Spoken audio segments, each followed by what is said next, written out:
Yes. Keep talking. Am I good?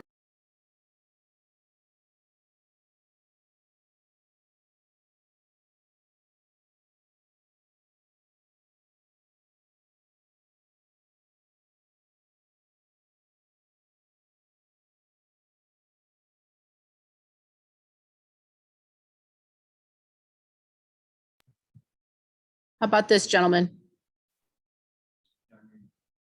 Good? Better?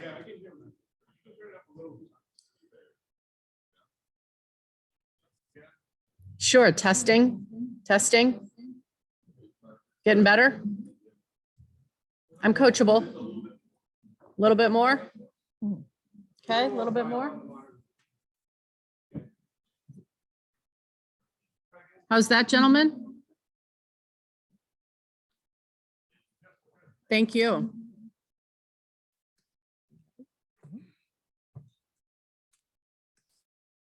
Okay, thank you very much. Welcome to today's College Football Playoff National Championship Game Virtual Coaches News Conference. We will begin today's news conference with opening remarks from both coaches, and then we will take questions. We will begin with an opening statement from University of Alabama head coach Nick Saban. Well, first of all, we're very honored to be here. Very proud of what our team has been able to accomplish this year, and would like to thank the College Football Playoff Committee and all the folks that work so hard to make this happen, for giving us an opportunity to do it. I'd also like to congratulate Kirby and his team at Georgia for having an outstanding season and earning their way into the national championship game as well. They've been one of the most consistent, well-coached teams all year long, and it's certainly going to be a great challenge for us to have the opportunity to play them. Our players have done a pretty good job of trying to stay focused on what they need to stay focused on, but I think that's really one of the keys in these kind of games is, can you stay focused on what you need to do to try to execute and play well against a very, very good team. So that'll be the challenge for us as well. Thank you, Coach. We will now hear from University of Georgia head coach Kirby Smart. I'd like to thank the host city of Indianapolis. I think since our arrival, they've been tremendous. I know the people staying with us over in the Westin Hotel have been incredible. Done a great job of accommodating and making sure the players, have something to do when there's a little downtime, and they've just done a wonderful job. What a great venue. I also like to thank and tell our team and our staff and our entire university what a tremendous job they've done supporting our players, and our players have done a tremendous job buying in. It makes for a long season when you play the extra championship game, semifinal game, and everybody's got to buy into that. And everybody's got to understand the importance of you got to play your best at the end. And that's what we've been trying to do. Also like to congratulate Coach Saban and their team. They've done a tremendous job. We've gotten to see them once already and know how good they are. They really do not have weaknesses across the board. They're playing really, really good football right now, and should be a tremendous challenge for our team tomorrow night. Coach, thank you. We will now transition to the Q&A portion of today's news conference. If you have a question, please use the raise hand function, and we will get to as many as possible. Once you are called on, we will unmute your line in order for you to ask your question. We'll pause for 1 minute. Let us begin with Ralph Russo. Good morning, gentlemen. This is for Kirby. When you came to Georgia, did you have in your mind in any way, I have seen what they have built at Alabama, and I believe we can build something equal to it here at Georgia? My biggest goal was being successful when I came to Georgia. When you take on your first head coaching job, I was very, very fortunate to work under some, really good head coaches of the likes of Coach Saban, Coach Bowden, Coach Ricks, my father, and a lot of those people impacted me. But as far as the way we organize and run the program, most of that came from my time spent with Coach Saban. There was a year at LSU, there's a year at the Dolphins. You take a lot of things from the places that you come from in your history. That certainly helped shape me as a coach. The goal was to have a successful program. And the state of Georgia and the high school coaches and the support that you get in the state of Georgia for football makes it a very fertile area. And you're always going to have a good recruiting base. And we've been able to have that. And if you recruit well, have good coaches, good development, good strength program, you're going to have a chance at success. And that was certainly the goal from the outset. We'll take our next question from Dennis Dodd. Hey, for both coaches, excuse this question, but just, it's only chance to ask this going in, but I just wondered what both coaches thought of the transfer portal, the future of it, and how it's being used. Coach Saban, let's start with you. Well, to be honest with you, I'm not very focused on the transfer portal right now, but I think the number of players that are in the transfer portal, I think everybody could make their own assessment of whether they think this is a good thing or a bad thing. I personally think that having resiliency, learning how to overcome adversity, doing the kind of things you need to create value for yourself and your future, sometimes difficult, sometimes hard, sometimes doesn't work exactly like you want it to work. But I do think there's benefits to people having to try to work through that. And, so I think now we have sort of I don't know if you want to call it a fad or whatever, but anybody that's a little discontented with the program that they're in, just, get into transfer portal and see what my opportunities would be someplace else. And I don't know that was the intention originally. And I hope it doesn't continue to be that way, but we're going to continue to try to create value for our players, personally, academically, and athletically, so they have a better chance to be more successful in life. And hopefully our players can buy into that, so they won't want to go someplace else. But a lot of this is based on playing time. And when you have 85 guys on scholarship, everybody can't start. Coach Smart. Yeah, much the same. I think it's a hard time to be thinking about it when you're getting ready to play for a national championship. Is certainly the furthest thing from your mind, but it does make you think hard about the kind of kids you recruit and what their beliefs are and what their goals are and how they get there. I think a lot of what you look at when you recruit now is what is the history of the student athlete, and you're trying to put a likelihood of things get tough, because they will get tough. They will get tough in college athletics. Their time demands, practice demands, competitive demands will get tough. How will they respond? And we try to spend a lot of time looking at that, because some of the portal is out of our control in terms of the decisions that players make. We try to be fair and honest with our players, and if they're not ready to play, then we communicate that to them. But each and every player is different, and each situation's different. And it's certainly tough to navigate during this day and age of an early signing period on top of that.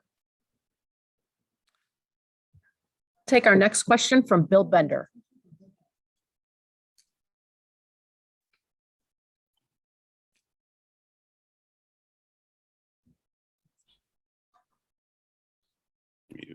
Sorry, I was on mute. This question's for Coach Saban.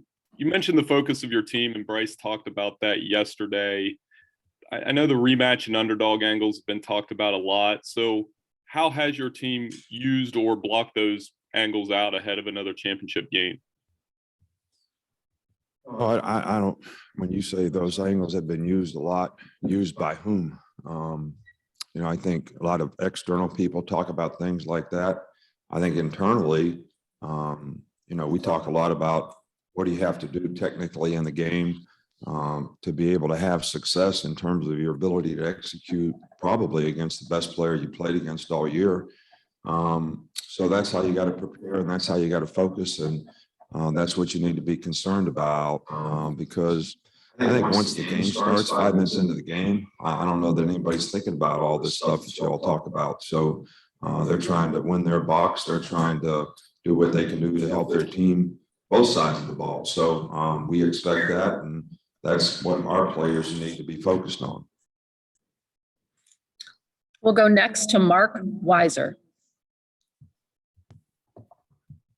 Kirby, how do you think you've changed as a coach running your program from 2017 when you played Alabama for the national title to now in your sixth season as you have another shot tomorrow night?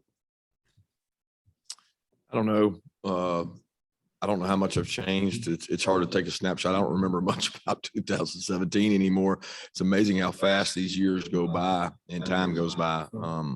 I think that I've got a staff of great coaches, and I've got a organization that's full of good leaders, and trust in those people maybe more now than in 2017 when I felt like I needed to micromanage and be over top of everything. Probably now a little more comfortable delegating things out and trusting people to do their jobs, and maybe impart a little bit of their personality into their parts of the organization, and letting them grow within that organization, because a lot of the people in the organization aspire to go and do things, and I want them to be successful because they stopped at Georgia. So that's probably the biggest difference. But the core beliefs and the way we do things, they haven't changed much. We'll go next to Ryan Hennessy. This one's for Coach Saban. Coach, I asked your players yesterday as well. What is your definition of a successful season?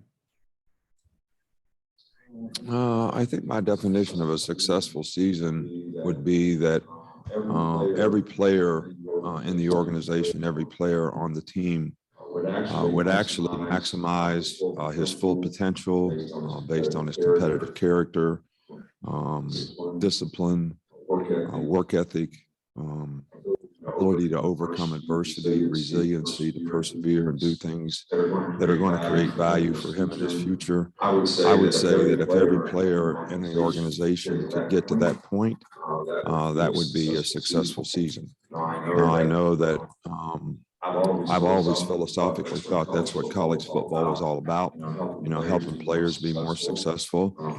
We all get judged as coaches on how many games we win and lose. But I think if maybe everybody on your team has the right competitive character, attitude, discipline, whatever you want to talk about, that'll give you the best chance to maximize the team's chances to be successful. And so if the team reaches its full potential because every individual who made the team what it is did, then I think that's probably a successful year. And I don't know how that equates into wins and losses. As a reminder, if you have a question, please use the raised hand function. We'll take our next question from Naomi Gray.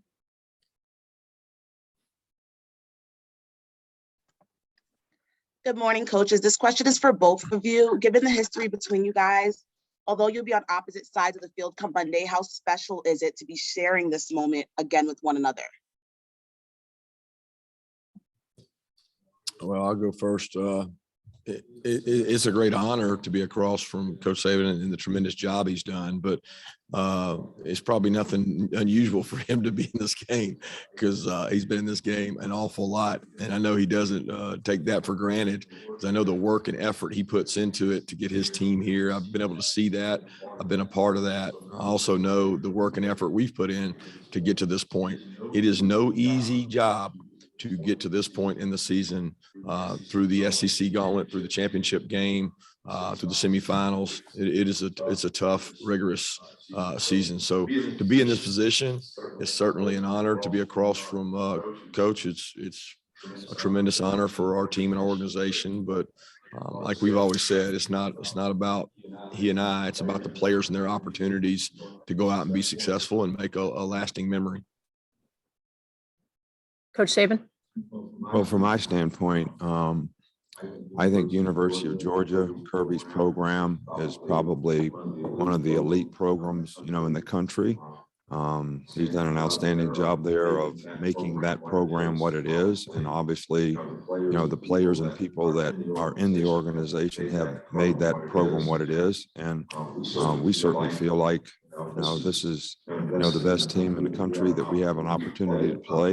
Most consistent team all season long in terms of how they played. And it's a tremendous challenge for us and really kind of an honor to have the opportunity to play against what we feel is one of the most elite programs in the country. And, probably just looking at the future, probably will be for some time in the future as well.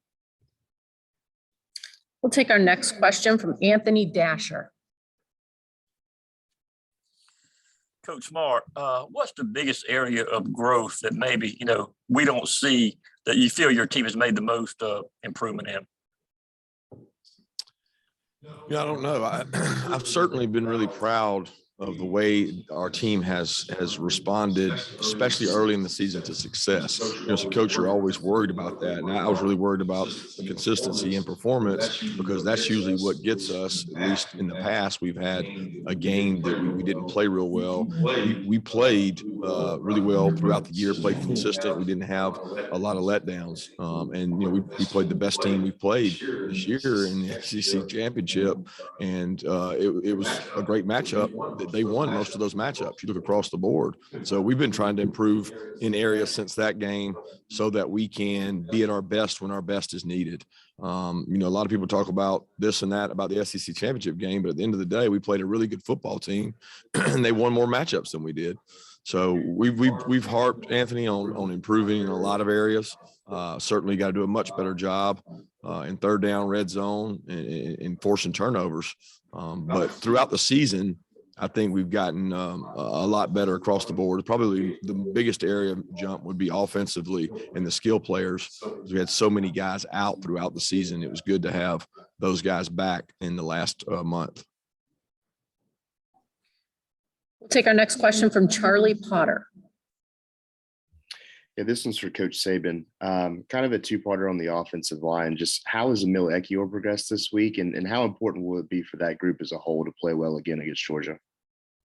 Well, I think the biggest challenge in playing Georgia is they have one tremendous front seven. They got great size, really good football players, physical, very instinctive, really got great team speed. The linebackers are, Nakobe Dean and the group fast, react quickly, very instinctive. So if you want to have any success in this game offensively, you have to be able to at least control, those guys up front and their front seven to some degree. They have very good defense in total, but it starts with that. They create a lot of negative plays. They got some really good pass rushers that can be disruptive to the quarterback.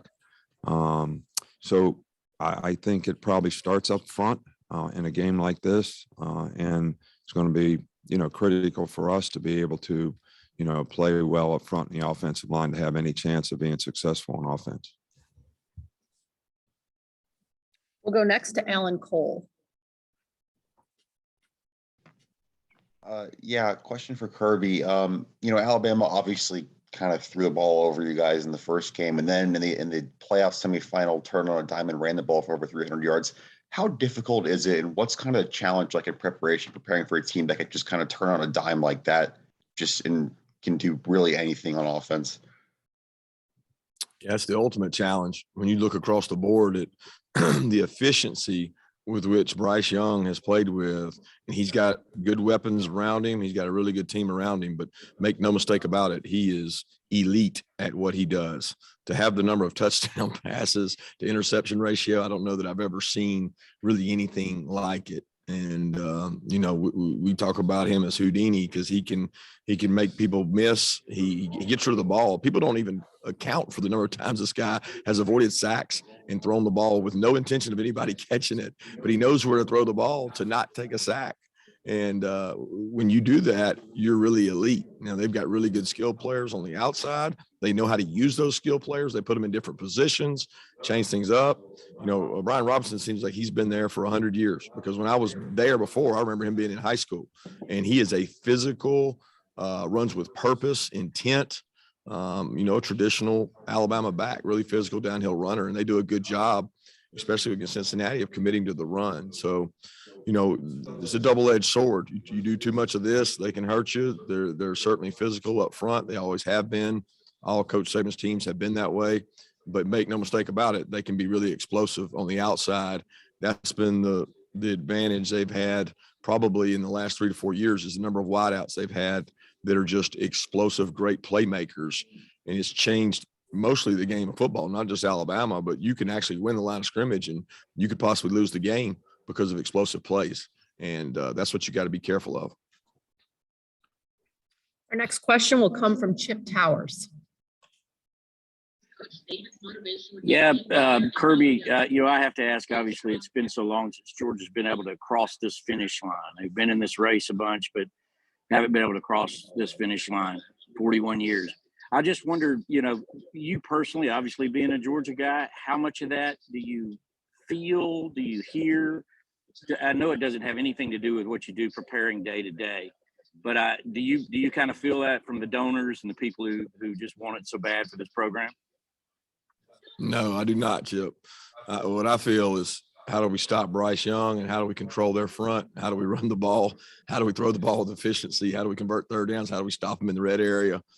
That really is the furthest from my concern, because I don't, you know, I don't all in all control that. What I control is who we recruit, how we develop players, how we keep people in our program, and then, you know, how we do scheme wise and things. Because if you do that right, the other will take care of itself. But my focus and energy and entire mind is on what can we do to help our players play better. Take our next question from AP Stedman. Good morning. This question is to both coaches. How do you view the opponent's special teams? Your assessment, please. Coach Saban? I think Georgia has outstanding special teams. They have really good team speed, which usually lends itself to good special teams. They're very well coached. They've got really good specialists, which, you know, always helps control vertical field position. But, you know, their kickoff coverage is one of the tops in the country. They've got explosive returners in the return game if you don't do a really good job. You know, they blocked some kicks this year. So, you know, all around, this is a really, really good operation relative to all phases of special teams. Yeah, very, very similar. You know, they recruited our kicker. We recruited their kicker. They're both really good kickers when it comes to that. And well, I should say punter and Camarda, and we recruited their kids. So there's a lot of talent out there when you talk about the specialist. And I know the way Coach runs his program, when we run our special teams, when you look across the board and you turn it on, you see starters, you see Zamir White on punt block, and you see Jameson Williams on punt coverage. You know the commitment level that there is to putting your best players out there. And, you know, their kickoff return unit has been one of the most elite in the country, and do a tremendous job. And, you know, that's the hidden yardage. When you go back and look over time, where can you make a play in special teams becomes really important. We'll go next to Zach Klein. Gentlemen, good morning, Kirby. I know you have high expectations for all your young men. I'm just curious, who you think the one individual who developed the most, made the biggest growth from the Clemson game to today? Hard question to answer, Zach, because there's so many kids that have just grown up. It might not even be a guy that's in the limelight, because a lot of these young kids that come in, they grow up a lot over the course of a season. So I really can't just pick one guy to say this guy has grown the most, but I'm certainly proud of all the guys on our team. I'm really proud of the support they give each other, because of all the teams I've had, this one is probably the most connected in terms of an appreciation for what each other does across the board. Complementary football, they really embrace each other, offense, defense, and the special teams units. We'll go next to Mike Griffiths. Good morning. Question for both coaches. I guess it was a few years ago, Coach Saban kind of told us with some of the rule changes that free agency was coming. And now we see the portal with some unrestricted transfers. We see NIL money.